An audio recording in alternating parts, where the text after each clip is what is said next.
Welcome back to the War Room. Shooter and Svihlik here for Prep Baseball's Draft HQ.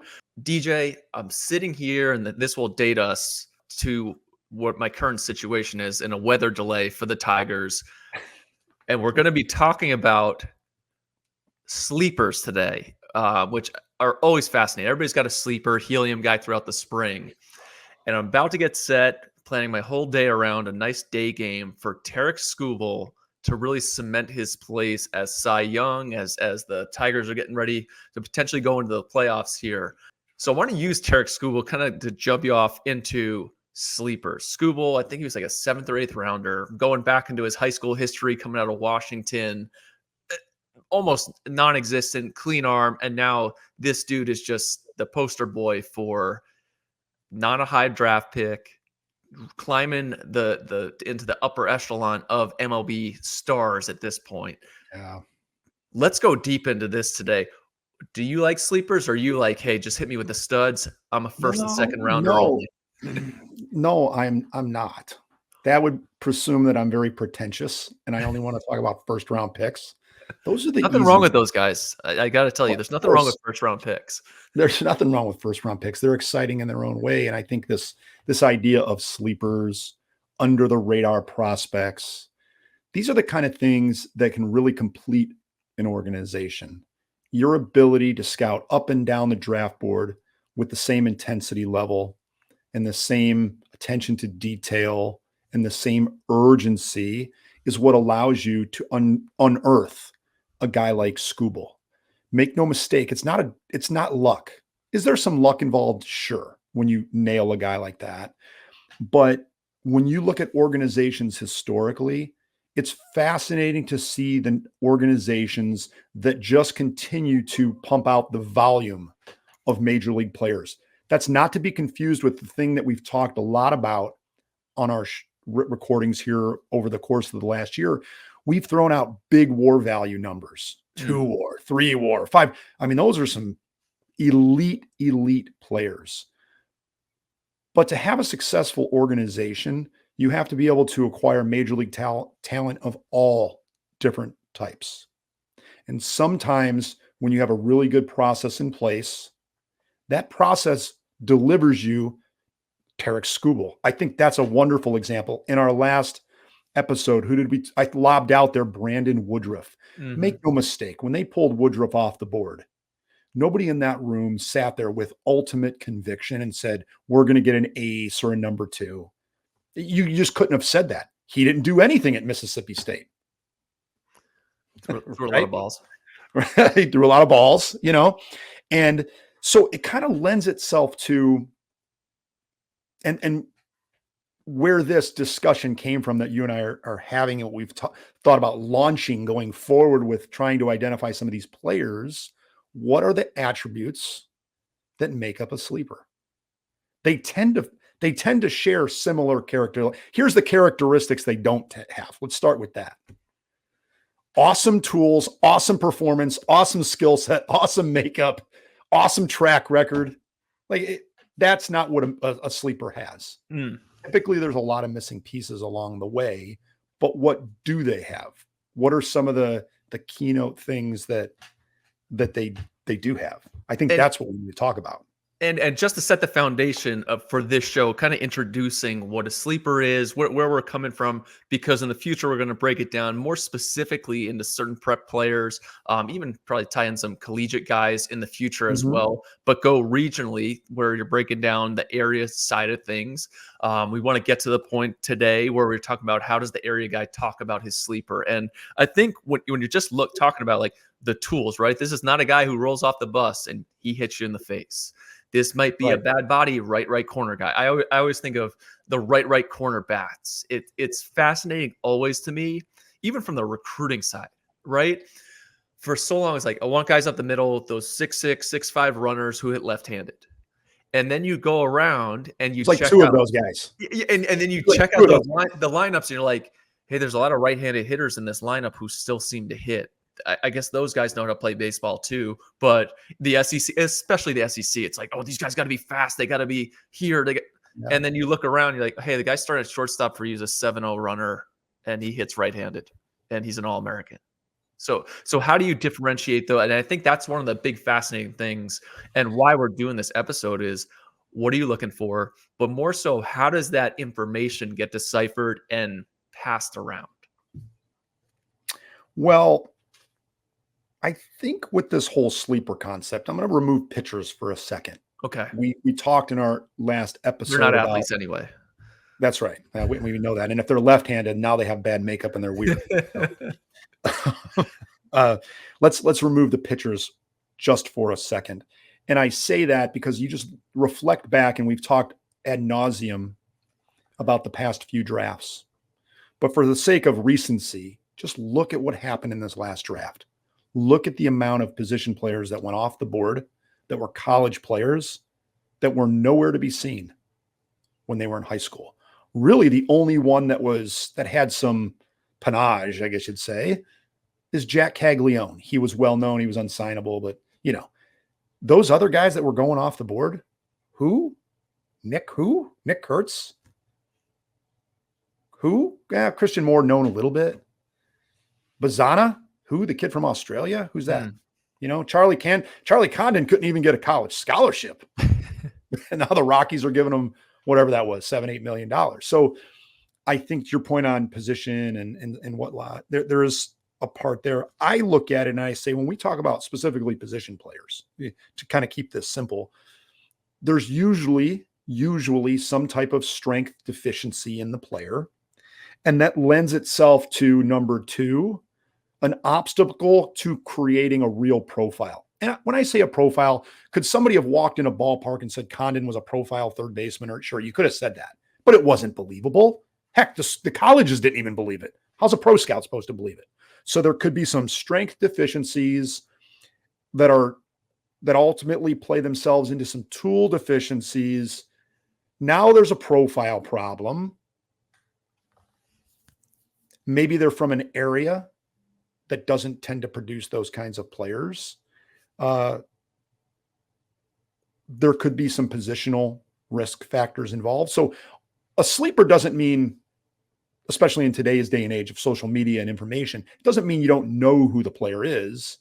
It means that people aren't stepping up for that player in areas where you can sign them. So that's another part. A lot of these prep players that we would deem as sleepers tend to fall into one of two categories. Number one, which is a huge number of them, they're going to end up on a college campus. They're going to end up on a draft board where the only bet you can make might be like $500,000 to $1.2 million.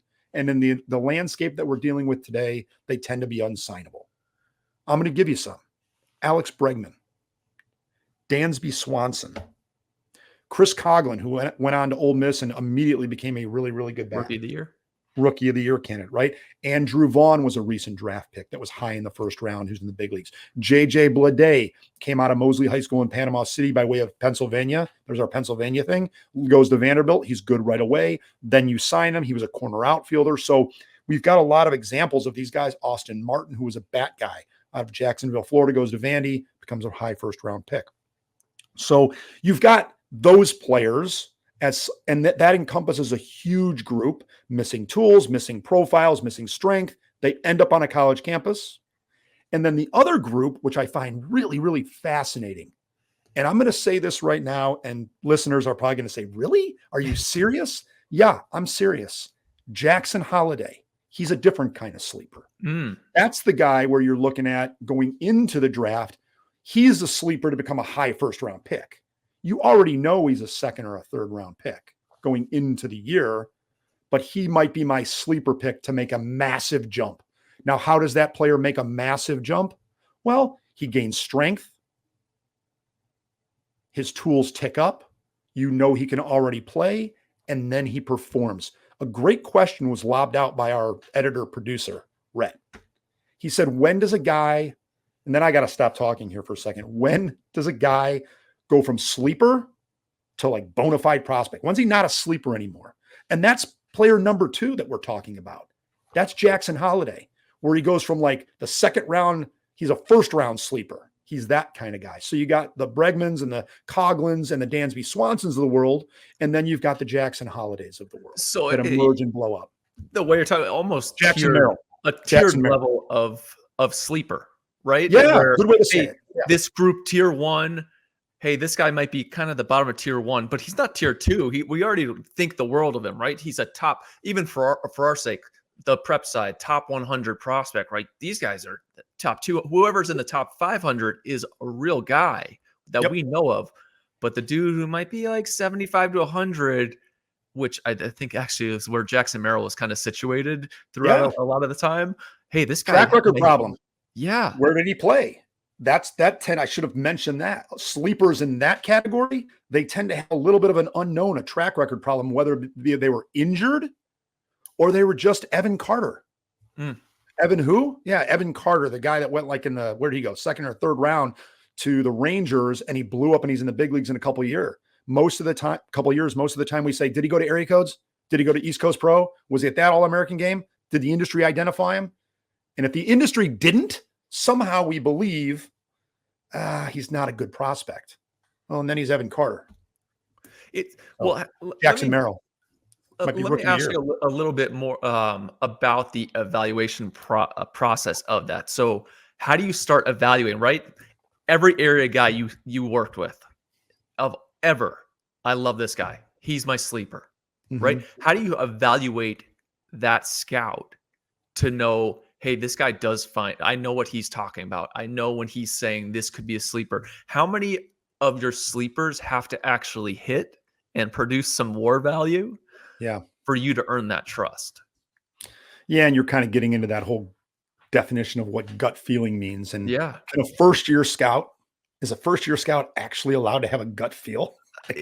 Gut feel has some track record built into it. It has some history built into it. So can you have a sleeper? Can you have a gut feel guy?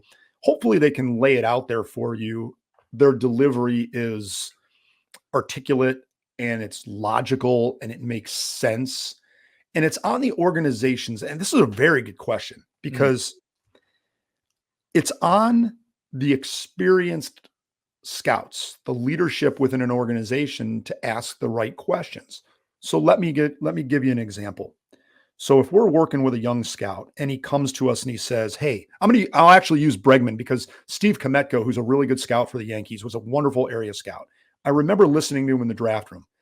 We have to throw signability out because you don't know if you can sign the player, and you can't put the player in a lane that he doesn't belong. Just because he's a sleeper, just because it doesn't mean you put him in the first round. But I remember Steve Kometko talking about Alex Bregman. And everybody that wants that, you can pull up the videos of Alex Bregman in high school, and it didn't look great. You didn't watch him take a ground ball. It didn't look like a major league shortstop in that. But I remember Steve Kometko talking about Bregman, and he said, listen, I'm not sure where he's going to play on the field. He looks like he's an infielder. He said something to this effect. And he kept saying, this guy can really, really hit. This guy can really, really hit. And he loves to hit. And he knew the player. It's up to the leadership to challenge the scout and say, well, you think he's in lane number 3 and he's at the top of lane number 3. What's stopping us from putting him in lane number 2? Are we giving him enough credit? You clearly like him. That's how you acquire players.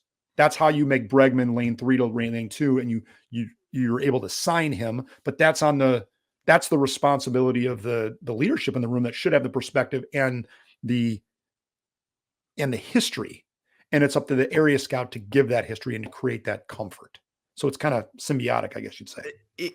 I mean, we get the same stuff internally. Like, this guy just hits. He gets all sorts of hits. Well, then the track back, and it all, I think a lot comes from, right, the coaches, the parents who have been around, right? This is a narrative that gets built around a player to the point, right? You show up to the field, the kid's just a freshman in high school, whatever it may be. Think of college recruiting. Hey, this kid gets hits all the time. The amount of times, I don't want to say it happens all the time, but like, this kid just hits. And then you sit there and you're like, this kid doesn't really just hit.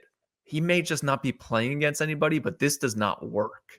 And I would think a scouting director, a front office, you have to be able to see through that and to really evaluate, like, does he just hit, or are you just situated in a region and a league where you see him against poor competition?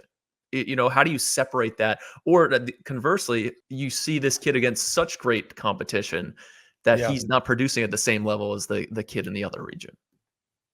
Yeah, those are all really good points. I think it kind of lends itself to like when does he become not that sleeper for you, and when is he Yeah. still kind of like he falls away, and that's where the experience kicks in, and you have to be willing to your observation on good competition versus bad competition, your observation like when you extract the performance out over the course of a summer. We used to always extract the performance. I needed all of the performance in one bucket. Hmm. Then I needed what did he do at these specific events in another bucket. And then I needed what did he do in these? So I knew what he was doing against good competition because you don't know always when or who they're facing. You know that when they show up at area codes, you could just assume that the velocity is going to be 88 to 94 all the time on any given moment. So that is a very good observation. And I think it lends itself to this whole when do they emerge from sleeper mold? Yeah. When do they emerge from that? And it's usually connected to some kind of performance, confirmed performance. And that performance could be, he ended up on a college campus and now he's raking at LSU. He's confirmed it. So now no longer is Alex Bregman a sleeper. No longer is Dansby Swanson a sleeper. No longer is Chris Coughlin or Condon or Bazana, but you needed that confirmation. Otherwise, you can't sign them there in the third to fifth round, which when you're looking at a real draft board, the players that are the sleepers, and then they become like the target sleepers that teams really, really want. Hmm. 9 times out of 10, you're not able to A, put them up in the higher group, and B, you're not able to sign them. Very rarely can you do a Ben Gamel, who we took. I can't remember what year that was with Ben Gamel. We took him like in the 8th round or something like Okay. that. And he signed. Mm. You can't do that too often. Or the Brewers took Caleb Gindel and he signed in the 4th or 5th round out of the Panhandle. How important is the regionality of the confidence level of where? And you brought up Andrew Vaughn, and I'm thinking Torkelson. Yeah. I'm not I don't want to say it obsessed. I love Northern California. I just love the hitters that come out of there. Immediately thinking of now big leaguer Nick York, and I've always the last, let's say, 6 or 7 years, the what the Red Sox did, taking chances on guys who, I mean, Nick York is a sleeper profile. Like he's right corner. It was a little bit different because of COVID, but like, hey, this guy's going to hit. And they've kind of gone after some similar profile. Roman Anthony, who we really liked internally, but the industry was not super high Yeah. on They Roman were down Anthony. on him, including us, the Uh, Marlins. We weren't crazy about Roman Anthony, and that was right in our backyard. But he was the player that was very visible. He had tools. We knew mhm. that. The Red Sox, kudos to them. They step up and take the player. So he's a little bit more like when I use the Jackson Holiday example, where maybe everybody has him in the 3rd round or 4th round going into the year because his tools were good, but his performance might not have been. The Red Sox stay with it, and then they rip him off the board hot. So Whereas how do other you teams like us, we backed away. so how do you start sniffing around with, how is there a bias to, hey, this Southern California kid we're going to go after because we know talent is here? How does Well, that work? so I think, and this is almost like its own conversation. You know what I love? Opportunity. Let me start with this. The teams that can identify sleepers, and we should write this down, are the Take a best. note, Steph. They are the best at finding opportunity. They can assess the player, they can understand the tools, and then they see the whole that some people see as a whole. Other teams see it as an opportunity. I really like the example of Chase Hampton. I know we're talking about prep players. I really like the example of Chase Hampton from a couple years ago. The Yankees took him late. And I use this because it stood out to me as a scouting director when I'm paying attention to other teams. It stung when they pulled that guy off the board. My heart, I kind of got a pit in my stomach. I'm like, uh-oh, because that's a team that's really good at that. But they were able to identify an opportunity with the data that allowed them to acquire a player that's very, very talented. Quickly, he was in the top 100 after being a 5th or a 6th round pick. To your point on regionality, I love when I heard people say to me this year, I didn't go out and scout, but it was pretty uh, understood across the industry. Florida's down. Florida's down. They don't have a lot of prep players. If I was a scouting director, what I would have been saying is find me the player that nobody's talking about. As everybody piles onto Florida and says it's not any good and they're focusing their attention elsewhere, I need to know who the sleeper prospect is in Florida, because what we know is they always come out of there. Maybe it was our guy from who was the hitter that came out of Stoneman Douglas this year? Good hitter. He got some money. Fitzgerald. Fitzgerald. Maybe it's Fitzy. Maybe it's him. But I would have needed to know, because to your point, they're going to come out of certain pockets. Your point on Northern California is a really good one. Southern California. Yeah. We took Tyler Wade out of Southern California in the 4th round. Wasn't at area codes. He was probably 120 pounds dripping wet. We still took him in the 4th round. Became a Role 4 player in the big leagues. We took him in the 4th round. So those players do exist, and you tend to look in certain pockets of the country for them, specifically with hitters. I thought Eddie Reinders actually was a Super 60 guy from last year who was, I would have called him a sleeper, because positionally we weren't sure, third base, second base, but left-handed hitter, had a good year coming out of Wisconsin. They've had some guys who've done really nicely coming out of that state. Those are kind of internally, at least for us, like, hey, who are these cold weather guys that we have tons of background on? We have tons of information. But I think it does make you warm and fuzzy to go, hey, NorCal, this kid is hit. Yep. Everybody's kind of saying that this kid's hitting, versus even going to Dax Whitney this year, who was an Idaho arm, so got pretty buzzy, probably turned down a fair amount of money to go to Oregon State. But I'm sure there were some teams like Idaho, like we don't have much track record. I don't think he was at area code because he was with the Legion team. We saw him at the pro case early in June. There were concerns there. Is that different if he's in San Antonio? Right? Is it? Yeah. It could have been, you'd have had more opportunities to see him. You know, there's tells for who, everybody can use the word sleeper or under the radar prospect, but there's tells that will allow a scouting director and an organization to know how serious the scout is that identified him as a sleeper. If you're willing to go all the way with the signability and really figure it out, you're telling your organization, I've done the work, because that's not easy to do. That is not, with all of the things that area scouts and regional cross-checkers are tasked with doing.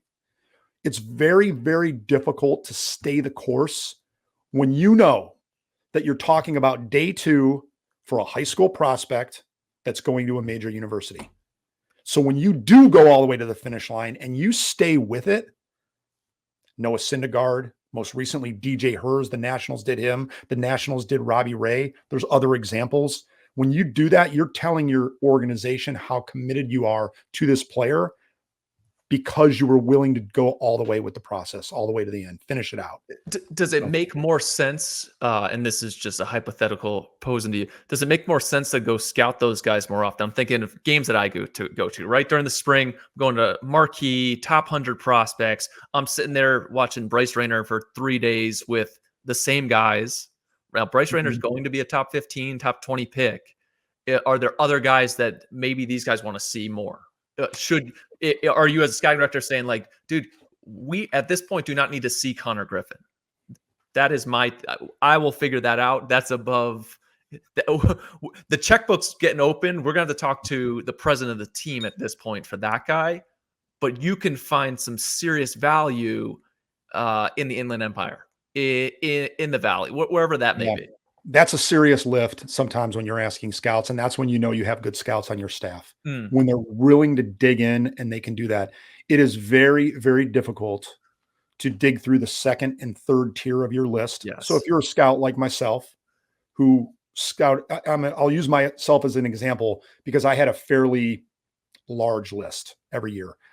As an area scout, I was scouting Arkansas and Tennessee and Mississippi and Alabama. So I don't need to go into the quality of the talent, not just the quality, but the depth of talent that you would have seen on my particular list as an area scout. The same would be said about somebody scouting most of Texas or somebody scouting the Carolinas. That list is just going to look really good. So the sooner the scouts can recognize that they need to be looking further down their list, that's when you recognize your scout has an understanding of what his job is. I am not going to sit in the stands as a scouting director or as a national cross-checker and plow through those SEC bullpens. Yeah. I'm not going to sit there waiting for Brandon Woodruff. It's very, very difficult to do that. So you're going to need your area scout and your regional guy to elevate Brandon Woodruff and say, as soon as we get in day 2, I know you guys didn't see this guy. This is the guy. And guess what? The question you asked before, you better be right. Not all the time, but you get a lot of credibility when you start nailing those players when they show up and they become major league players. Now, when I say major league players, I'm not talking about 2, 3, 4. I understand the expectation of these players. Yeah. When you select the player in the 5th round or the 6th round, the 7th round, and he acquires, a half WAR for 3 years in a row, that's a really nice pick. I'm not expecting you to thread the needle and get us Dallas Keuchel. But what I do know is if I start shopping in that scout or that region because they're good at it, we're going to start collecting volume. And then from that volume, we will get Dallas Keuchel. We will get Brandon Woodruff. So it's really important for the scouts to recognize what their responsibilities are and where to look, what pond to look in. Now, talk about those responsibilities of an area guy. Just sifting through names, what should area guys be providing? Context, history. We keep talking about the player's development curve, being able to contextualize your area and say something to the effect of, and this is a strong statement, but if you were sitting in a room and you said, hey, I like this particular player, and I want you to look at his attributes, and I want you to look at the history of all the players that have come out of this program and why they've overachieved. Why does this program continually overshoot their projections? Why do these players constantly outperform their draft expectation? That's the type of context that can help a director or a national guy when they're looking up at the board, or a team that is a very strict modeling team. That's where they can move a player up, not necessarily out of the lane that he's in, but maybe it helps elevate that player to the lane. So the context that you can provide and the history that you provide really helps the leadership, the decision makers, make the right decisions and get the player where he needs to go. But again, you have to be right. You can't be the scout that you're like the mosquito where you don't know what you're going to get. You're here, you're there, you're everywhere. Generally speaking, over time, you have to be correct. That's just how it is. So no blind squirrel theory there. That's right. That's right. What about? Not perfect. You don't have to be perfect, but you have to be right a lot. That's how you develop the credibility. We'll give a percentage. What is the hit rate that you got to be on? The hit rate to providing major league value? Yes. That's a good question. You're kind of putting me on the spot with it. You know what? I haven't thought about that, but I'm going to take a stab at it and say somewhere around the realm of 50%, 60%. Now, and what I mean by that is you acquire the player, his talent shows up like you said it was going to show up. That means he can't hit, but he can really defend center field. He can really run the bases, and he's got contact ability, but he's not a good hitter. And he shows up and he does that for a little bit. And you go, okay, he is what you said he was. And then the other part of it is, can the organization extract value from that player?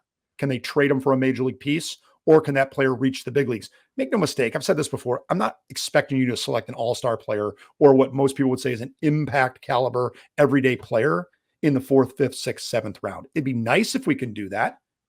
It'd be nice if you can get Paul DeYoung, but that's not what I expect. What I expect you to deliver is a major league player, a player that can get to the major leagues. That would be fantastic. Is the process just as important too of how you got there? Just because, I mean, we talked about, Roman Anthony, I liked him, but like, yeah, you always remember the one that you liked that hits, but like, what about the other 5 guys who you really liked who stunk? That's right. And when players constantly do that, the player shouldn't stink. I mean, I know that's kind of a crude word, but like the player shouldn't show up and just stink. That's not what you're looking for. And specifically, to be clear, we're looking on day 2 and beyond of the draft. Usually we're talking about player number, what did I say? 1 or 2. It's the guy that you think is going to be way better than his draft position. I'm not talking about the Holidays or the Jackson Merrills, that they're the sleepers that become true first rounders. Yes. Or in the case of Jackson Holiday, a 1-1 pick. Even people like myself, I really like Jackson Holiday. When we had our preseason meeting, the only person that I can get on board with Jackson Holiday was our young area scout, who's really good, Brett Bittiger, really good young area scout. And he was young at the time, but he had good instincts. From Jersey, kudos to Jersey. Shout out. But Brett and myself, when we were having a preseason meeting, we couldn't get Jackson Holiday into the first round. Nobody else liked him. I was like, wow, that's crazy. How is this possible? But It is. So my point is that player was a sleeper for us, and he became the 1-1. What we're talking about is the sleepers coming out of this other group of players, and you still have to be right. You don't understanding that you're not going to probably nail the profile and those players down the board. That's very difficult to do because there's so many unknowns. But you do have to be right in that they can play in the upper levels of the minor leagues. They can get to the big leagues, and then what will be will be. And the teams that identify those players the best tend to ultimately have the best drafts. So and numbers bear that out. And with those notes, so the scouting industry is such a tight knit, awesome community. Lots of hard workers. Can you go crazy looking for sleepers? Can a cross checker? Hey, how do you start condensing? Hey, I need to be where I am. I need to look at this versus, because I mean, I'm getting I check my phone right now. I'll have 10 text messages. Check this guy out. Check this guy out. What do you think about this? At a certain point, is it better to go good to great, or to kind of, hey, we have this massive conglomerate of sleepers versus, hey, I was locked in on these 50? Well, that's a difficult question. And I think that I'm making you sweat today. People have to spend time on what their job responsibility is. So if you're a national cross checker, if you're a scouting director, you're going to be spending a lot of time with the players in the top 50 on your board. Yep. Why? Because those are the players that are going to go in the top 3 rounds. And those are the players you're going to give the vast amount of your draft pool to. So you're hoping that the regional guys and the area scouts can do a really good job a little bit further down. So let me use an example from my past. I'll bet your listeners don't know who Chase Whitley is. One of my last years as an area scout, I had the national guy in, Kendall Carter, to see David Dahl, who was a first-round pick, bona fide first-round pick. That's who Kendall has to see. That's why he made his flight from wherever he was coming from to Birmingham, Alabama, to drive to Oak Mountain State Park. Or not State Park, Oak Mountain High School. There's an Oak Mountain State Park as well. But Kendall and I were sitting at Oak Mountain watching David Dahl. And after about the 3rd inning, I'm like, are you good? We're good here. Let's get in the car and drive to Troy State. Now, I would never have called him in to see Chase Whitley, even though I really like Chase Whitley. I found an opportunity, and Kendall, kudos to Kendall. By the time we got to the draft room, we were in the 15th round, and we pulled Whitley off the board because Kendall saw him. I put him in the right situation without wasting the organization's money to have him fly across the country and see this guy. Whitley was in the big leagues 3 years later. That's what a sleeper should be. That's how you handle a sleeper if you're an area scout or a regional guy. And you're trying not to spend vast amount of monies on them, but be creative. How tense is that to have your superior or whatnot there, and hey, we want to go here, especially with a sleeper, right? You're going to bat like, this is somebody that I like as an area guy. I mean, there's saying, I think this guy is good. If he's not good, you're putting yourself really on the line versus, hey, group think we're traveling around to these guys that's how you earn credibility. That's just how you earn credibility. And you preface it with, listen, I understand. Listen, in this case, I would never have you come here and see this player. I understand that. But I also understand that I think he's a major league player and we have an opportunity to see him. So let's drive to Middle Tennessee State and see Jaden Ham, who was taken last year in the 5th, in 2023, in the 5th or the 6th round. I can't remember where Detroit took him. And he was either the Midwest Pitcher of the Year, or he was like the top prospect for the Tigers in the Midwest League, just 1 year removed from Middle Tennessee State. He was a 6th round pick. So understanding that you're not going to overstep your bounds and lie about the category that the player's in, but you understand where he belongs on a board and what you need to do to get him. In that particular year, in my situation, I'm not going to have the national guy see every player. You just have to be right sometimes, and make no mistake. Some guys are more right than other guys. That's how this goes. Yeah. And how much? That's why there's some good scouts that continue up the food chain, and some scouts just are really good area scouts. Yeah. How much as a scouting director do you want guys going to bat for sleepers, like the incessant, like, this guy, you got to come see this guy, you got to see this guy? Is that something you want, or do you want pick and choose your battles? Yeah, I think the pick and choose your battles is a little bit more prudence. I had a conversation with a young scout he wants to be an area scout, and he's working for this organization, and he's thinking about jobs and stuff. And we were talking about Would you rather line up on the side of, for lack of better words, conservatism or cautious optimism? Or would you like to start your career as the I like them all scout? And I think that's an interesting question Yeah. because the path that you choose can ultimately set up your career. And which path is the better of the two paths? The cautious optimism or the overly exuberant about a lot of players? And maybe it depends upon, Shooter, where you're coming from. Are you Shooter Hunt, who played at a high level in college baseball and went into professional baseball and had those experiences? Or myself, who played in professional baseball briefly and had a certain lens? Or are you the young office guy, the guy that might not have that perspective? That might ultimately dictate the path that you choose and how you view players as a young scout. This may be a little bit out of left field. How do you hide sleepers? Right? The poker face, Yeah. you're talking to Mr. Everything I think is in the open, right? Mr. Twitter, if I like this guy, everybody knows about it. I'll How tell do you you how you hide hide that? them, because people don't. This is actually a really easy answer to that. The day and age of a player going off the board and everybody looking at each other and going, who's that? Even when Evan Carter went off the board, that was the 2020 draft. People knew who Evan Carter was.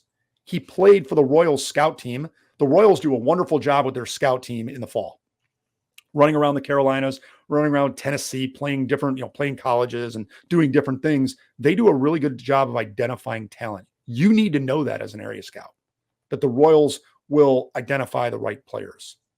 Evan Carter was on that team. So even he wasn't a sleeper. The key, I think, in all of this is, it's not, do we know the name of the player or have we scouted the player? The key is, how much do you like the player? That's where the secret is. So when you pull Evan Carter off the board in the second or the third round, everybody goes, oh my gosh, they loved him.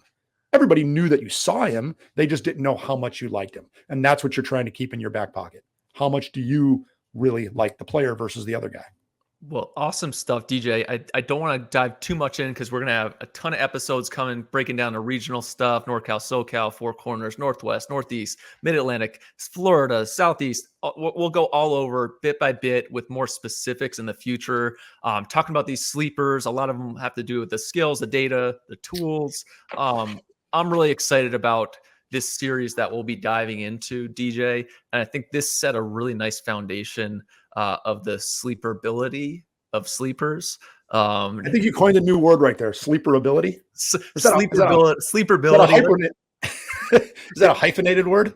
Get the show. Yeah, probably with the amount I hyphenate words. But sleeperability. But anyway, this has been awesome. I can't wait to dive in these sleepers because at some point we're going to get war value. We're going to extract that value, bring teams, and we'll probably dive into how teams are doing it in different teams, different layers of scouting departments. But until next time, this has been the War Room, powered by Prep Baseball and Draft HQ. Shooter and Svihlik. We'll see you guys next time.